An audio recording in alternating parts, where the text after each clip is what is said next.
Hello students, जैसा कि हमने अपनी प्रीवियस क्लास में मीरा के पद चैप्टर की व्याख्या शुरू की थी, उसी चैप्टर को हम कंटिन्यू करेंगे आज। सेकंड पद की व्याख्या आज हम करेंगे। इसमें मीरा ने स्वयं को भगवान की नौकरानी बनाने के लिए उन्हें प्रार्थना की है। मीरा कहती हैं, श्याम माने चाकर राखो जी। श्याम श्री कृष्ण। श्री कृष्ण के बहुत से नाम थे, उन्हीं नामों का अलग अलग प्रयोग करते हुए मीरा यहाँ श्री कृष्ण को श्याम के नाम से बुलाती है। श्याम माने चाकर राखो जी, माने मीन्स मुझे, चाकर मीन्स नौकर। अब मीरा जो है भगवान श्री कृष्ण की नौकरी करना चाहती है, तो यहाँ मीरा भगवान श्री कृष्ण से कहती हैं कि हे प्रभु, आप मुझे अपना नौकर रख लीजिए, अपना नौकर बना लीजिए। गिरधारी लाला मन चाकर राखो जी। गिरधारी लाला, जैसा कि पिछले पद में मैंने आपको बताया था कि श्री कृष्ण का एक नाम गिरिधर भी है, क्योंकि उन्होंने पर्वत को धारण किया था, गोवर्धन पर्वत को अपनी उंगली पर धारण किया था। तो ये गिरधारी लाला भी श्री कृष्ण का ही एक नाम है। तो मीरा कहती हैं कि हे गिरधारी लाला, हे गोवर्धन पर्वत को धारण करने वाले श्री कृष्ण, आप मुझे अपनी नौकरानी बना लीजिए। चाकर रहस्यों बाग लगासी, नित उठ दर्शन पासी। चाकर मीन्स आप समझ गए, नौकर। रहस्यों, रहस्यों का मतलब है रहकर, बनकर। आपकी नौकरानी बनकर मैं आपके लिए बाग लगाऊंगी। लगासियों मीन्स लगाना। अब यहाँ लगाना का अभिप्राय जो है बागों की देखभाल करने से है। मीरा श्री कृष्ण की नौकरानी बनना चाहती हैं, और नौकरी में कौन सा काम करना चाहती हैं? उनके लिए बाग लगाना चाहती हैं, उनके बागों की देखभाल करना चाहती हैं। अब उन्होंने यही कार्य क्यों चुना? बाग लगाने का काम, बागों की देखभाल करने का काम क्यों चुना? नित उठ दर्शन पासी, क्योंकि रोज उठकर, नित मीन्स प्रतिदिन, रोज उठकर, दर्शन मीन्स दर्शन, पासियों मीन्स पाऊंगी। जब मीरा श्री कृष्ण के बागों की देखभाल करेंगी तो रोज उठकर श्री कृष्ण के दर्शन प्राप्त करेंगी। कैसे? भगवान श्री कृष्ण सुबह बागों में टहलने आएंगे और मीरा उनका दर्शन प्राप्त कर लेगी। बिंद्रावनरी कुंज गली में गोविंद लीला गासी।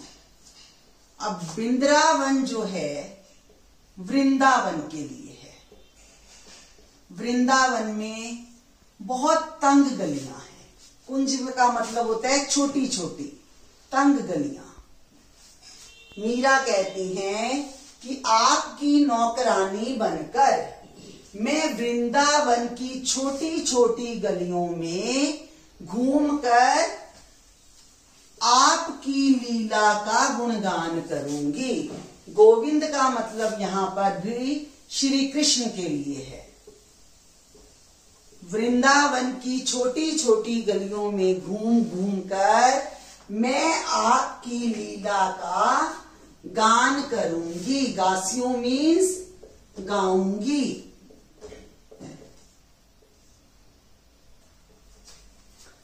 चाकरी में दर्शन पासियों, सुमरण पासियों खर्ची। अब क्या होता है, जब हम किसी की नौकरी करते हैं तो उसके बदले में हमें सैलरी मिलती है। कुछ धन प्राप्त होता है या कुछ खाने पीने रहने के लिए जगह मिलती है। नौकरी के बदले में हमें कुछ ना कुछ अवश्य प्राप्त होता है। अब मीरा यहां जो है नौकरी करके क्या पाना चाहती है? चाकरी में दर्शन पासियों, भगवान के दर्शन पाना चाहती हैं। मीरा कहती हैं कि जब मैं श्री कृष्ण की नौकरी करूंगी तो मुझे रोज उनके दर्शन प्राप्त होंगे। सुमरण पासियों खर्ची, अब जब हमें सैलरी मिलती है तो हम बड़े खुश होते हैं। उस सैलरी को, उस वेतन को हम अपनी आवश्यकताओं को पूरा करने के लिए खर्च करते हैं। अब इसी तरह मीरा को भी दर्शन रूपी जो धन प्राप्त होगा उसे वह कहां खर्च करेगी? भगवान का नाम स्मरण करने में। सुमरण मीन्स स्मरण करना। सुमरण पासियों खर्ची, खर्ची मीन्स खर्च।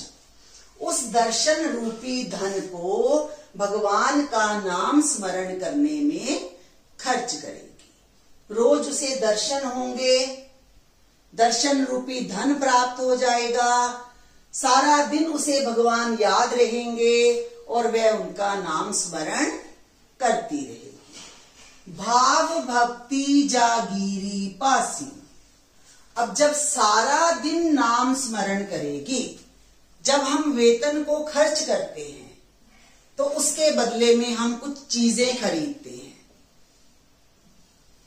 उन वस्तुओं को खरीद कर हम अपने पास रख लेते हैं, वे हमारी संपत्ति बन जाते हैं।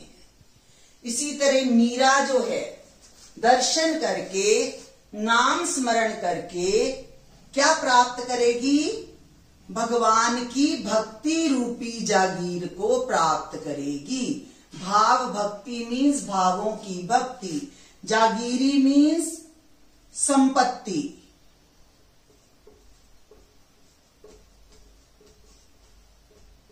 पासियों मीन्स पाना। मीरा भगवान का दर्शन करके, उनका नाम स्मरण करके उनकी भक्त बन जाएगी। उसे भगवान की भक्ति रूपी जागीर प्राप्त हो जाएगी। तीनों बातां सरसी, तीनों का मतलब तीनों। अब बातां का मतलब यहां पर है इच्छाएं। सरसी का मतलब है पूर्ण होना। मीरा कहती हैं कि इस प्रकार मेरे जीवन की तीनों इच्छाएं पूरी हो जाएंगी। तीनों इच्छाएं कौन सी है मीरा के जीवन की? भगवान के दर्शन पाना, उनका नाम स्मरण करना और उनकी भक्ति रूपी जागीर को प्राप्त करना, उनके भक्तों की श्रेणी में आना। तो इस प्रकार भगवान की नौकरी करके मीरा के जीवन की तीनों इच्छाएं पूरी हो जाएंगी। उम्मीद करती हूं कि ये पैराग्राफ आपको अच्छे से समझ आ गया। इस पद में मीरा ने श्री कृष्ण को अपना प्रेमी माना है और एक प्रेमिका की भांति मनुहार करते हुए, लाड प्यार करते हुए, जिद करते हुए उन्हें पाने की प्रार्थना की है। मीरा ने श्री कृष्ण के सुंदर रूप सौंदर्य का वर्णन करते हुए उन्हें अपने हृदय में विराजने की प्रार्थना की है। मीरा कहती हैं, मोर मुकुट पीतांबर सोहे। मोर मुकुट, श्री कृष्ण जो है अपने मस्तक पर मोर के पंख को सुशोभित करते थे। अपने मुकुट में मोर का पंख लगाते थे। तो मीरा कहती हैं कि श्री कृष्ण ने मोर के पंखों का मुकुट धारण किया हुआ है। मोर के पंख का मुकुट धारण किया हुआ है, ताज धारण किया हुआ है। पीतांबर सोहे, पीतांबर का मतलब है पीले अंबर। ये शब्द दो शब्दों से मिलकर बना है, पीत प्लस अंबर। पीत का मतलब होता है पीला, अंबर का मतलब होता है वस्त्र। श्री कृष्ण पीले रंग के वस्त्र पहन रखे हैं श्री कृष्ण ने, जो उन पर बहुत ही सुंदर लग रहे हैं। पीले वस्त्र, सोहे मतलब सुशोभित होना, सुंदर लगना। श्री कृष्ण के मस्तक पर मोर के पंखों का मुकुट और तन पर पीले वस्त्र अति सुंदर लग रहे हैं। गल वैजंती माला, और गले में वैजंती फूलों की माला धारण कर रखी है। बिंद्रावन में धेनु चरावे मोहन मुरली वाला। बिंद्रावन मीन्स वृंदावन। वृंदावन में धेनु, धेनु मीन्स गाय। श्री कृष्ण जो है वृंदावन में गायें चरा रहे हैं। वृंदावन में धेनु चरावे मोहन मुरली वाला।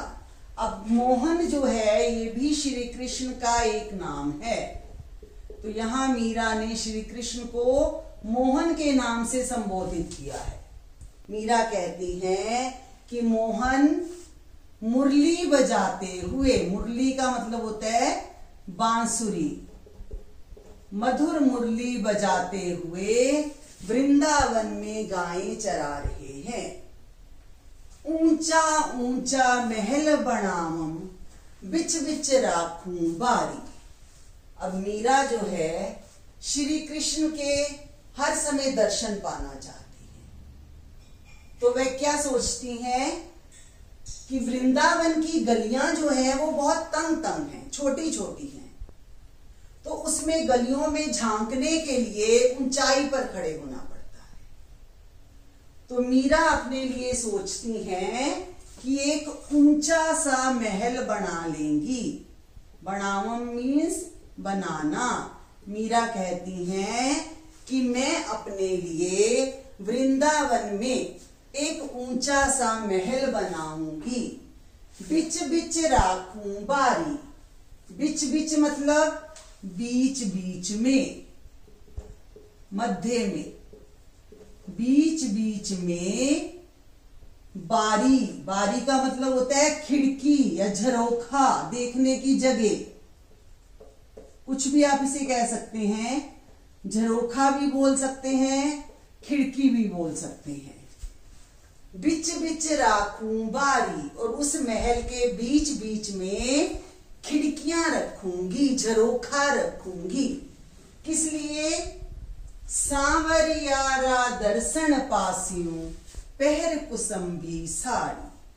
अब सांवरिया ये भी भगवान श्री कृष्ण के लिए यूज किया गया है कि मैं अपने सांवरिया का, अपने श्याम का दर्शन पाऊंगी। दर्शन मीन्स दर्शन। उन खिड़कियों से, उन झरोखों में खड़ी होकर मैं कृष्ण को मुरली बजाते हुए, गायें चराते हुए देखूंगी, उनका दर्शन प्राप्त करूंगी। पहर कुसुम्भी साड़ी। पहर का मतलब होता है पहनना। कुसुम्भी का मतलब है यहां पर केसरिया। केसरिया कलर जो होता है सैफरन कलर होता है। अब यहां मीरा स्पेशली केसरिया साड़ी पहनकर ही भगवान श्री कृष्ण के दर्शन क्यों पाना चाहती है? क्योंकि केसरिया रंग जो है भक्ति का प्रतीक है। आपने देखा होगा अधिकतर साधु संत लोग इसी रंग के वस्त्र पहनते हैं। यह रंग भक्ति का परिचायक है, इसलिए मीरा भी केसरिया रंग की साड़ी पहनकर अपने महल के झरोखों में से श्री कृष्ण का दर्शन पाना चाहती हैं। आधी रात प्रभु दर्शन दीजियो, जमुना जीरे तीरा। दर्शन मीन्स दर्शन, दीजियो मीन्स देना, जमुना मीन्स यमुना नदी, तीरा मीन्स किनारा। अब मीरा की भक्ति की चरम सीमा का वर्णन किया गया है, पराकाष्ठा का वर्णन किया गया है। क्यों? क्योंकि मीरा जो है श्री कृष्ण से निवेदन करती हैं कि हे प्रभु, आप मुझे आधी रात के समय यमुना नदी के किनारे दर्शन दीजिए। अब भक्ति की पराकाष्ठा क्या है इसमें कि मीरा आधी रात के समय यमुना नदी के सुनसान किनारे पर, जहां डर का, भय का माहौल होता है, वहां पर जाकर भी भगवान का इंतजार करने के लिए तैयार है, उन्हें दर्शन देने का निवेदन करती है। मीरा रा प्रभु गिरधर नागर। मीरा रा का मतलब का। मीरा कहती हैं कि मेरे प्रभु तो गिरधर नागर हैं। गिरधर नागर मीन्स गोवर्धन पर्वत को धारण करने वाले। श्री कृष्ण गोवर्धन पर्वत को धारण किया था उन्होंने, तो इसलिए उनका नाम गिरधर पड़ा था। तो यहाँ मीरा फिर उन्हें गिरधर के नाम से पुकारती है। तो मीरा कहती है कि मीरा रा प्रभु गिरधर नागर। मीरा के प्रभु तो गोवर्धन पर्वत को धारण करने वाले श्री कृष्ण ही हैं, अन्य किसी व्यक्ति से उसका कोई संबंध नहीं है। हिवड़ो घणो अधीरा। हिवड़ों का मतलब है हृदय, घणों का मतलब है घना, गहरा, अत्यधिक। अधीरा का मतलब है व्याकुल, बेचैन।